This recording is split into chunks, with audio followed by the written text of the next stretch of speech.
thoughts and lessons that I've learned in the last 14 years. Without wasting any time, let's jump right into it. So for me, lesson number 6, is it?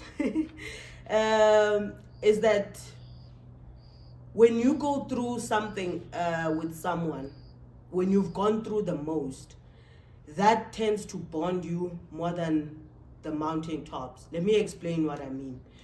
My husband and I have gone through, the unthinkable. But what I've seen God do with that for us, and I've heard statistics of people who separated after losing a child and things like that, but that was not the case for us. One thing that I believe happened for us was that right in the midst of that journey, the Lord knitted our hearts together like never before.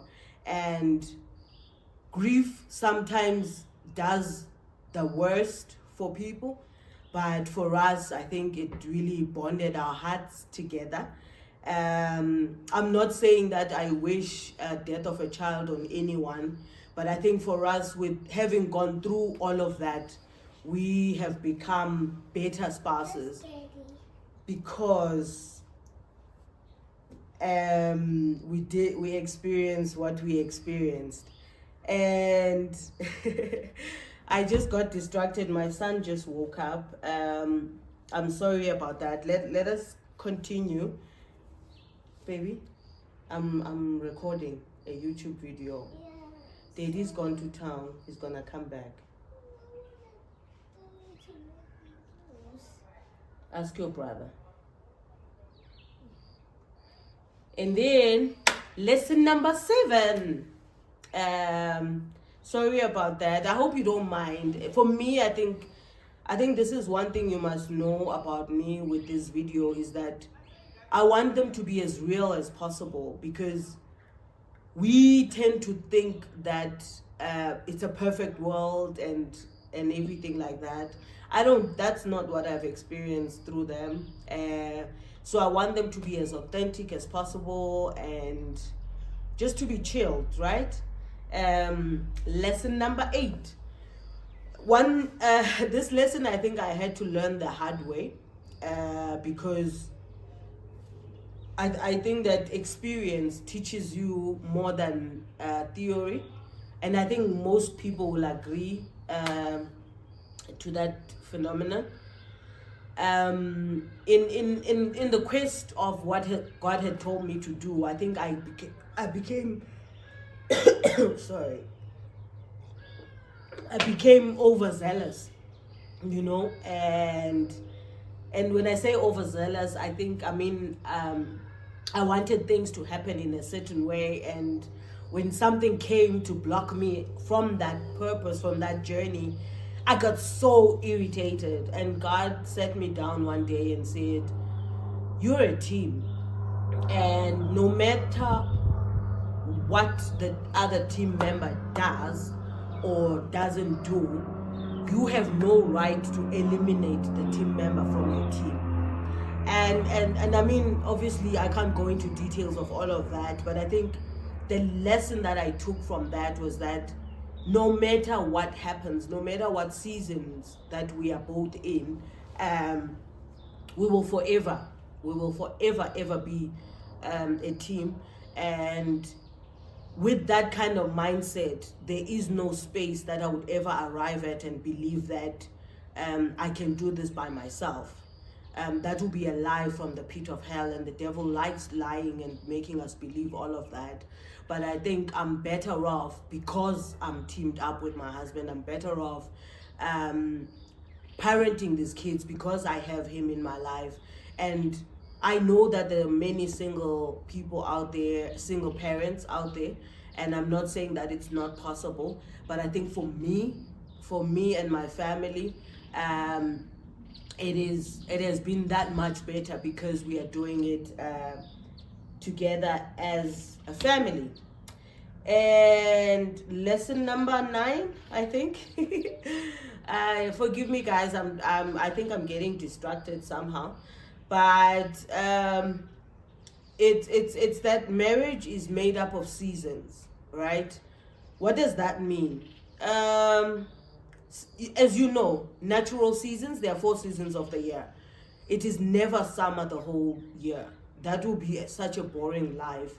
But there are 4 seasons, as you know: autumn, winter, spring, and summer. And same in marriage. And you don't abort the marriage because you are in winter. That would be foolishness, right? What you do is that you dress appropriately. But I think some of us, what we do is that during a season that we do not necessarily enjoy, we want to change the team player. That's foolishness, right? So I think for me, in the 14 years, I've learned that for every season, just adjust your mindset, change the way you dress. If it's winter, put on a jacket. I mean, it's foolishness to go outside and not wear something warm and demand it to be hot, right? So it's the same thing in marriage. I think, I don't know for 40 years to come, but I think in the 14 years, I have learned that for every season, I need to show up appropriately. When it's summer, I must do summer things. When I need to sow, I need to sow seeds of love. When I harvest a whole lot of love. So it's the same thing. It's the same thing in marriage.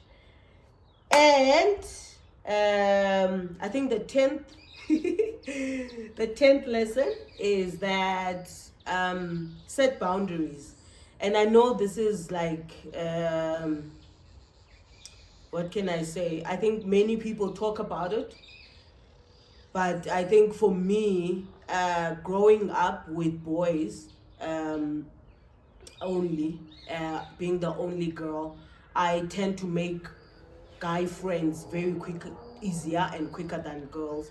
And I had to make a conscious decision that for my marriage to survive, I have to change the way I had to reinforce my boundaries, one, and change the way I relate to the opposite sex.